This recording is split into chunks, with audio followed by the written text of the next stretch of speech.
الحديث الحادي عشر عن أبي محمد الحسن بن علي بن أبي طالب سبط رسول الله كيسة بيونت يالله صلى الله عليه وآله وسلم وريحانته تملنه لات كولنيام ريحانة بني فري گت لو ne xeddal رضي الله عنهما قال حفظت مقلونا من رسول الله يونت يالله صلى الله عليه وآله وسلم تعبايل ما لب لو خمني يريبك دانا لا سيكي ساكالو إلى ما جمت لنغا خمني لا يريبك دول سيكي ساكالو رواه الترمذي والنسائي قال الترمذي حديث حسن صحيح الحسن موك الحسين سخنا فاطمة دوم يونتي بي موي سين ياي الامام علي موي سين باي موم نك موم الحسن مي موم ak حسين نيغي فين ci aduna ba wéru koor waxaaje ci atum ñettel ci gaddaay ga ñaan yonante bi tegal nako ci mbagam fi wax taq daldi ni allahumma inni uhibbuhu fa ahibbahu wa ahibba man yuhibbu wa mi ñett yoon sa borom ki de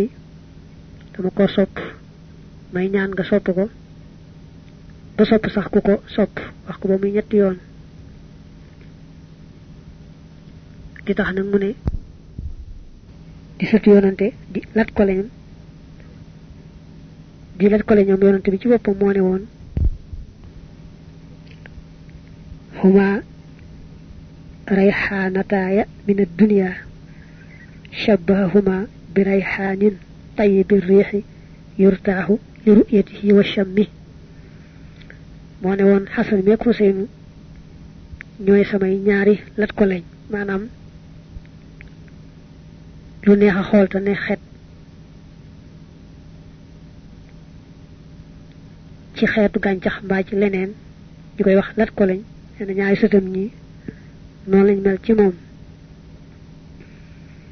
mooy nag kon alxasan mii daal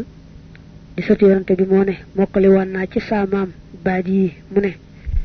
lépp loo xam ne sa xel dalu ca ndax araam naag araamut aay naag ayut dawal sori ko te dem ci la nga xam ne sa xol dal na ca ne ayut lu teey la lu leew la kon koo xam ne daal xolam bariwul jeexi jaaxaak sikki sàkk lépp lu muy sikki sàkk rek ay na ayut araam na araamut na ko sori rek moo gën a wóor te dem ci la nga xamee ne wóor na ko ne lu teey la lu leew la amul lum cey nattable koo xam ne nag yàlla ko binde jeexi jaaxaak sikki sàkk yu bare bari moom bu toppee loolu mën na koo taxa telbati mën naa yàq diineem mën naa tax sax mu dem ba du sawar ci mbirum diine